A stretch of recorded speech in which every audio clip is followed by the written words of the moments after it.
grabar. Bueno, la división del sistema nervioso es un repaso, ¿no es cierto? Las estructuras neurológicas se dividen en dos subsistemas o sistemas, que es el sistema nervioso central y el periférico.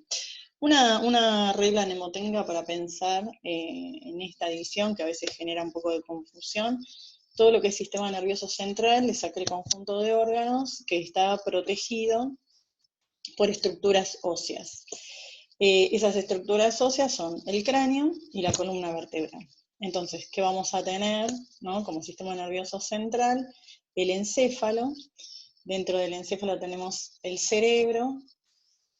Acá está dividido como cerebelo y tronco cerebral, pero también estaría faltando el diencéfalo. El diencéfalo está compuesto por tálamo, hipotálamo y subtálamo. Nosotros no nos vamos a detener demasiado ahí, pero sí es una estructura importante que se la conoce como estructura de relevo, porque todas las aferencias, es decir, todo aquello que ingresa al sistema nervioso central, pasa por el tálamo. ¿Qué función tiene el tálamo? En general funciona como un filtro. Puede aumentar, ¿sí?, alguna sensación o disminuir, las dos cosas, o atenuar, ¿sí?, lo que sería ese estímulo sensorial, y también va a regular la respuesta, o sea, la eferencia. Sería como un tamiz, que permite ahí ajustar tanto lo que sea un movimiento como alguna sensación, ya sea propioceptiva o estereoceptiva. ¿Qué quiere decir esto? Del exterior del propio cuerpo, para disminuir el impacto. Bueno, no está acá, pero vamos a ver que cuando avancemos sobre emociones, sobre funciones ejecutivas, va a aparecer la estructura del tálamo. No me acuerdo si se los decía o no, pero bueno, generalmente nosotros usamos como acepción el cerebro para pensar el sistema nervioso, pero anatómicamente el cerebro es más acotado. Nosotros cuando decimos cerebro parece que ocupase todo, y la verdad es que no es así, ¿sí? El cerebro son los hemisferios cerebrales. El resto de las estructuras, como ya les dije, puede ser el diencéfalo, el cerebelo, el tronco cerebral. Bueno, esto para ustedes debería ser un repaso por lo menos, pero el tronco cerebral, se acuerdan, o deberían acordarse, que está conformado por mesencéfalo, protuberancia y bulbo. También son funciones que tienen que ver con la unión entre el cerebro y la médula espinal. Van a tener que ver con el control de la visión, de la audición, de los pares craneales y del equilibrio, de la motricidad fina, todo lo que tiene que ver con audición. Ustedes saben que es un par craneal mixto, es auditivo, pero también tiene funciones vestibulares y tienen que ver con el equilibrio. Por ejemplo, con el movimiento de los ojos. Cuando estamos, a algunas personas les pasa, por ejemplo, que cuando están viajando en un transporte y están leyendo, hay que hacer un equilibrio ahí entre el movimiento de los ojos, siguiendo, por ejemplo, la línea de lectura, más el movimiento del cuerpo en un escenario donde se está trasladando.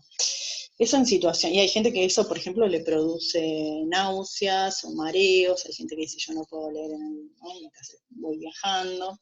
Bueno, eso es una falta de ajuste entre este equilibrio. Seguimos admitiendo gente. Bueno, ¿me escuchan ahí? Sí, ¿no?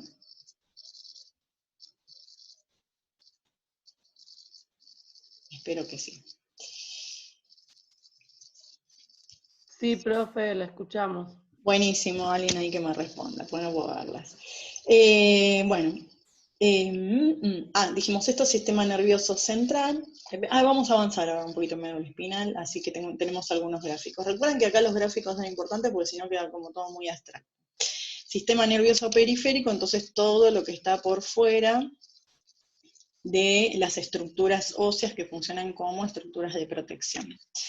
Sistema nervioso periférico tenemos entonces somático, que serían los pares craneales, y raquídeos. Los raquídeos son los que salen de la médula espinal y van a inervar toda la superficie de la piel, va a dar origen a la recepción de todos los estímulos, ya sean estímulos dolorosos, táctiles, de sensación de calor, de frío, de presión. Cuando hablamos de dolorosos son nociceptivos, también sensaciones viscerales. Nosotros tenemos registro de nuestro propio cuerpo. O sea, por ejemplo, si estamos sentados mucho tiempo, como puede pasar ahora, podemos sentir un cosquilleo, ¿sí? Esas son sensaciones que vienen del propio cuerpo. O un dolor de estómago, por ejemplo. Las vísceras, no todas, pero la mayoría pueden producir dolor. O la sensación de hambre, también que se registra, ¿no? O las ganas de orinar, bueno. Todo eso forma parte del sistema somático, somatosensorial aferente. Y en los nervios raquídeos también tenemos los motores, es decir, todas las respuestas que van a aparecer como eferencias posibles en relación al estímulo que estamos recibiendo, ya sea como un movimiento agonista, algo que se produce, o antagonista, que puede ser la falta de respuesta. Por ejemplo, si hay mucha luz en un ambiente, se dilata la pupila. Eso es una respuesta motor. ¿Por qué? Porque están funcionando los músculos que hacen que ese esfínter, que es la pupila, que es eso, ¿sí?, se dilate. O se contraiga, en este caso, por la entrada de luz, como una protección. Lo otro que podría pasar, por ejemplo, es un parpadeo, ¿no? Ahí tenemos un movimiento involuntario reflejo, que es para proteger el globo ocular. Dentro del sistema nervioso periférico, entonces tenemos lo somático, que es somatosensorial, motor y autónomo. Dentro del autónomo tenemos dos subsistemas que actúan en paralelo y contrarrestando uno la acción del otro. Habrán escuchado el simpático y el parasimpático. En líneas generales podríamos decir que el simpático son todas aquellas modificaciones que se producen en el cuerpo que lo preparan para la huida. ¿Cuáles serían entonces las modificaciones que yo debería hacer en mi cuerpo en una situación de peligro o de huida? Por ejemplo, esto que dije antes, dilatar la pupila para que entre luz y mejorar la agudeza visual. ¿Qué otro? Si voy a huir, aumentar la frecuencia cardíaca para inyectar más sangre a los músculos y prepararme, por ejemplo, no sé, para correr, para luchar. ¿Qué no voy a necesitar? Y, por ejemplo, la salivación y las glándulas salivales. Entonces, estas se inhiben y todo ese líquido que pasa a la saliva empieza a formar parte del torrente sanguíneo. Bueno, esto hablamos en una situación de huida, pero por ejemplo en una situación de examen, lo que sabemos que se dispara es el sistema simpático. Entonces vieron que uno dice, ay, no, se me seca la boca, estoy transpirando, hay aumento, por ejemplo, de los movimientos peristálticos, entonces uno tiene una sensación de malestar. Aumenta la frecuencia respiratoria, la frecuencia cardíaca, una sensación por ahí de falta de aire. Bueno, esa sería una, perceptivamente, una, o sea, uno lo podría vivenciar como una situación de peligro, no porque sea un peligro real, pero se puede vivenciar de esa manera. El parasimpático sería el que contrarresta esta acción simpática, es decir, el que vuelve a la normalidad todo aquello que se ha disparado. Entonces, baja la frecuencia cardíaca, baja la frecuencia respiratoria, podemos empezar a salivar y ya perdemos, digamos, esa sensación de sequedad en la boca. Bien. Hasta acá supongo que repaso porque todo esto lo conoce. Esperen que estoy tratando de...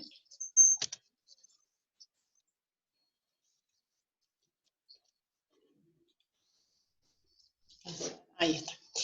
Bueno, acá yo en el PowerPoint pongo bastantes gráficos. Si estos gráficos no les parecen claros, búsquenlo ustedes. Igual en el libro están, pero son importantes los gráficos para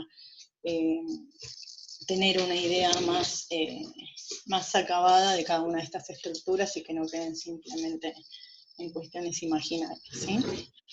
Acá tenemos el ordenamiento entonces de la macroanatomía del encéfalo. Acá tenemos, ¿sí?, un corte transversal de lo que sería la médula espinal, con la raíz anterior y la raíz posterior. La raíz anterior es motora y la raíz posterior es sensitiva. ¿Sí? Bien. Acá tenemos otro concepto, a ver si lo tenemos más adelante. Ahora retomo entonces. Las estructuras de protección, que son importantes, son aquellas que permiten, ¿sí?, proteger, valga la redundancia, al sistema nervioso. Hay algo que me parece que quedó claro, que el sistema nervioso es fundamental para la vida, ya sea tanto para las funciones básicas, como dijimos, por ejemplo, controlar la función cardíaca o respiratoria, que son totalmente funciones vitales y basales, como de las funciones psicológicas superiores, como puede ser el pensamiento, como pueden ser las habilidades sociales, la capacidad de aprender, el lenguaje. Así que dentro de todo lo que son los sistemas o aparatos, la biología los ha protegido fuertemente, lo cual no quiere decir que no se pueda igualmente producir un daño. Esas estructuras de protección son de afuera, podemos decir hacia adentro, ¿sí?, el cráneo o las estructuras óseas, cráneo y columna vertebral. Las meninges, dentro de las meninges de afuera hacia adentro tenemos dura madre, aracnoides y pía madre. Y entre el aracnoides y la pía madre, en un espacio que se llama subaracnoideo, tenemos al líquido cefalorraquídeo. Ustedes van a ver ahí cuál es la función que tiene, pero bueno, en general tiene que ver con una función de amortiguación de golpes, tiene que ver con una función de control de la presión intracraneana, y además tiene células que se llaman células blancas o linfocitos, que lo que hacen es poder captar todo lo que serían componentes tóxicos o patógenos para el sistema nervioso, y también el intercambio de electrolitos. Vamos a ver algunas patologías que tienen que ver con una malformación en las meninges, también en el cráneo, ¿no? Habrán escuchado por ahí del aumento de la presión intracraneana en los casos de hidrocele, de macrocefalia, de microcefalia, o alteraciones en la producción del líquido cefalorraquídeo postraumático, ¿sí?, en donde es necesario drenar para que no aumente la presión intracraneana.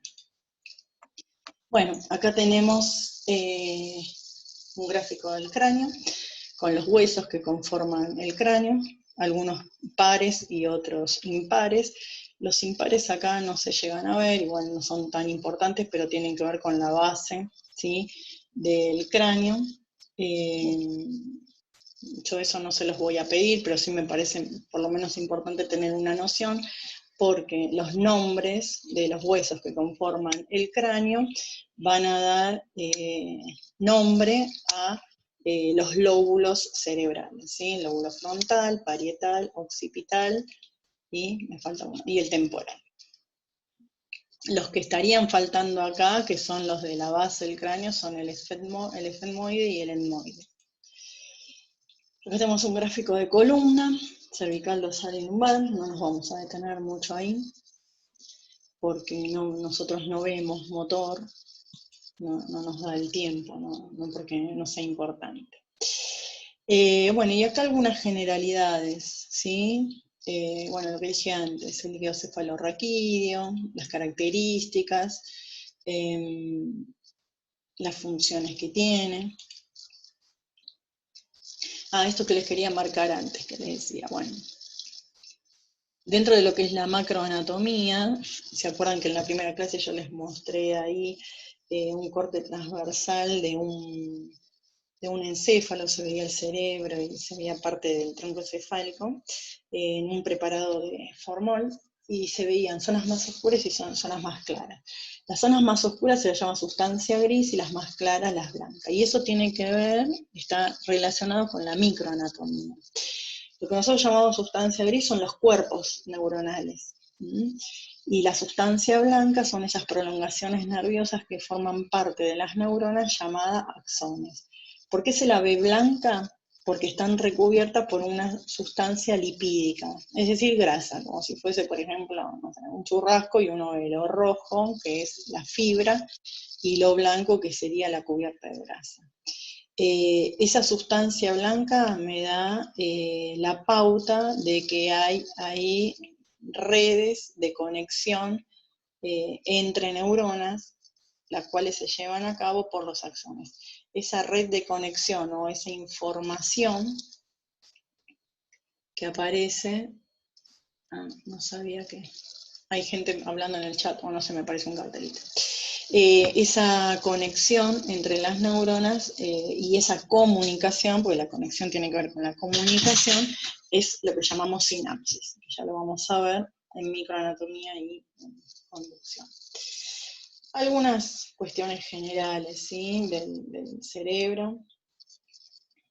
Todas estas estructuras las vamos a ir viendo a medida que vayamos viendo las funciones, ¿sí? Por ejemplo, la memoria, cuáles tienen que ver con la memoria, con el lenguaje. Bien. Sí, para determinar esto que yo les decía, las zonas del cerebro y la función asignada a cada una de esas zonas, en anatomía o en neuroanatomía tenemos en cuenta estas cisuras. Estas cisuras que son visibles, ¿no? A simple vista uno preparado las puede ver, son las cisuras de Rolando.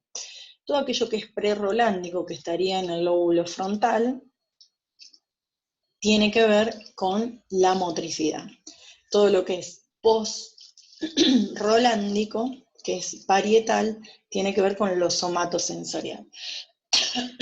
Cuando nosotros veamos algunas alteraciones, por ejemplo en el lenguaje, que nos toca ver afasias, creo que algo vieron en el lenguaje, pero nosotros lo vamos a volver a ver, y cuál es la relación que tiene con el sistema nervioso, más allá de la semiología, va a haber una correlación entre el tipo de afasia, o sea, la semiología, el comportamiento, o lo fenomenológico de esa alteración del lenguaje con el área afectada.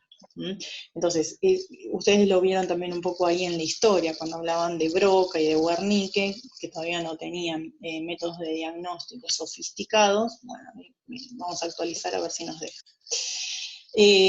Método de diagnóstico sofisticado, cuando hacían las autopsias podían ver que la semiología que tenía el paciente tenía un correlato con lo que después, post-mortem, podían ver con un daño ahí en el tejido. Actualmente, para los que vayan a hacer diagnóstico y vayan a trabajar con los aspectos más cercanos a la medicina y a la neurología, en la psicología cognitiva nosotros hacemos diagnóstico de esta manera.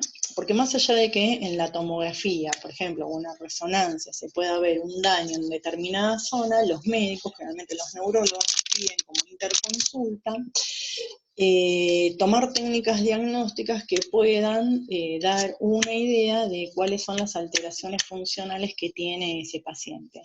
A veces tienen un alto correlato con el daño anatómico que puede verse en los diagnósticos por imagen, y a veces no, ¿sí? Porque cada cerebro también se regula de una manera diferente. Nosotros podríamos decir que hay zonas primarias que tienen que ver con estas funciones, pero hay otra que ahora ya sabemos que por el concepto de neuroplasticidad han ido modificando otras zonas del cerebro y otras neuronas que generalmente están asociadas a determinadas funciones, por compensación y por falta, por ejemplo, por muerte de alguna zona del cerebro, se compensa con otra. Esa posibilidad la da la neuroplasticidad, es decir, la capacidad que tiene un conjunto de neuronas de adaptarse a nuevas circunstancias externas, no sin aprendizaje, o sea, no sin estimulación o sin la modulación propia del medio, o sea, es el genotipo más el fenotipo. Eso lo vamos a ver cuando veamos ahí embriología, porque este neurodesarrollo que es temprano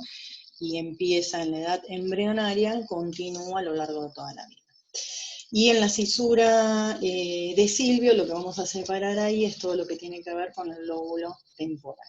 La cisura parieto-occipital no es algo que se ve a simple vista, pero lo que sí marca es como alguna diferencia anatómica de el lóbulo occipital, que fuertemente está asociado como función primaria a todo lo que tiene que ver con lo visual. Acá es una cuestión más didáctica, se ve bien, o intenta por lo menos el gráfico con los colores mostrar cada uno de los lóbulos. No sé si hay algo más para agregar acá, me parece que no. Sí, a grandes rasgos, esto después lo vamos a ver más en detalle. Las funciones, ¿no? Primordialmente. Sabemos, si esto lo vieron ustedes en la primera clase, o en el primer video, o en el primer capítulo de Sterlina, que ya se sabe que el cerebro funciona en red, que está interconectado, no solo el cerebro, sino con el tronco y con la médula y con todos los nervios.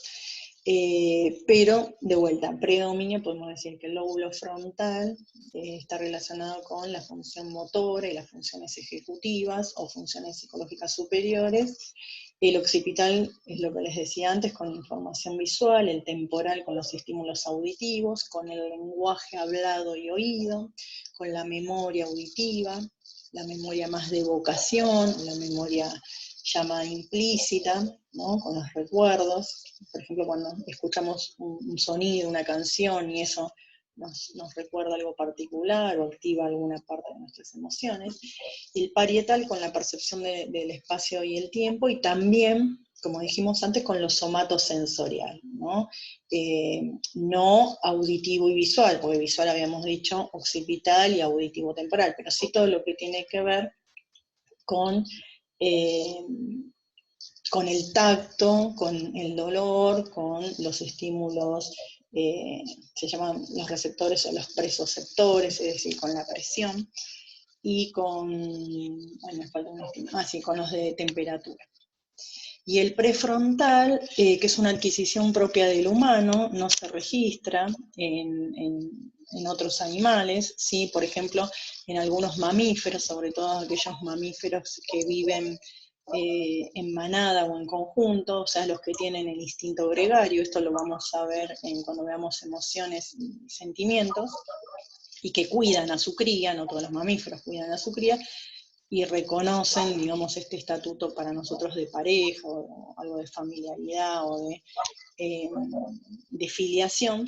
Este lóbulo prefrontal, que tiene una diferenciación macro y microanatómica con el frontal, es lo que se conoce como aquel que le ha dado al humano y a los mamíferos superiores la posibilidad de vivir en sociedad.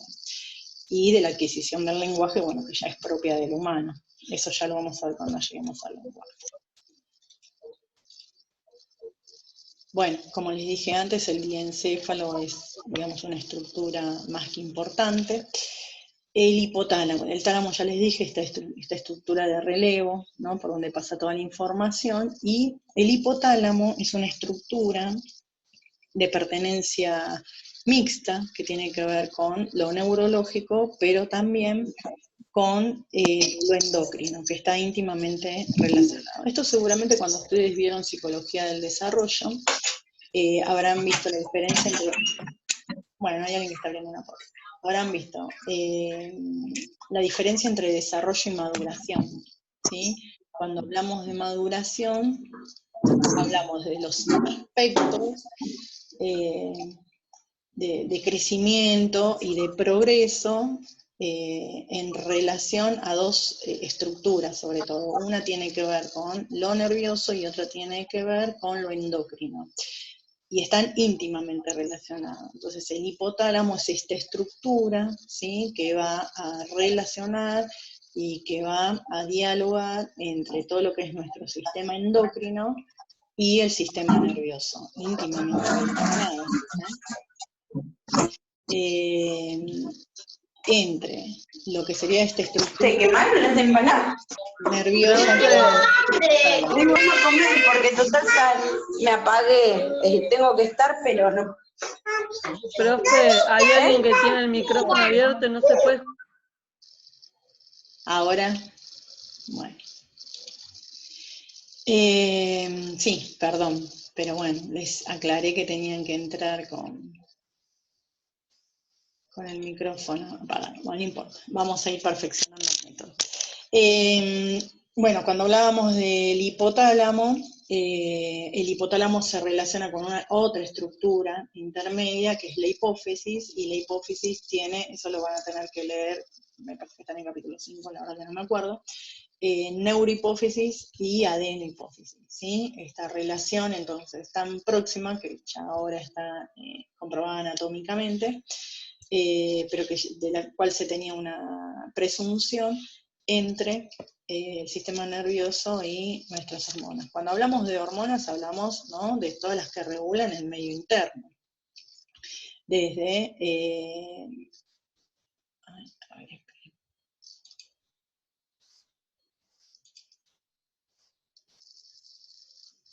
bueno, las hormonas sí que se forman en las glándulas, tanto internas como externas. Por ejemplo, el páncreas es una glándula que secreta insulina y glucagón.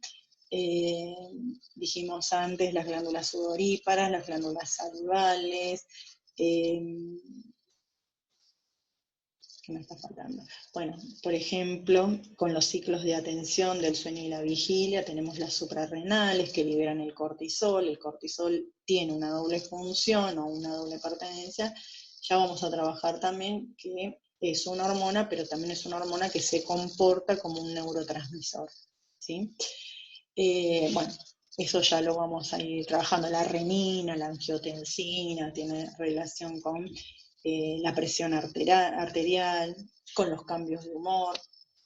Vamos a trabajar ese, es más, van a tener que hacer, ese es el segundo trabajo. El primero, recuerden que es de mitos, de neuromitos, que ya lo voy a subir la semana que viene, o esta semana ya lo voy a estar indicando, y después vamos a hacer otro trabajo sobre neurotransmisores, y vamos a ver por qué es importante, por lo menos que los conozcan, ¿sí?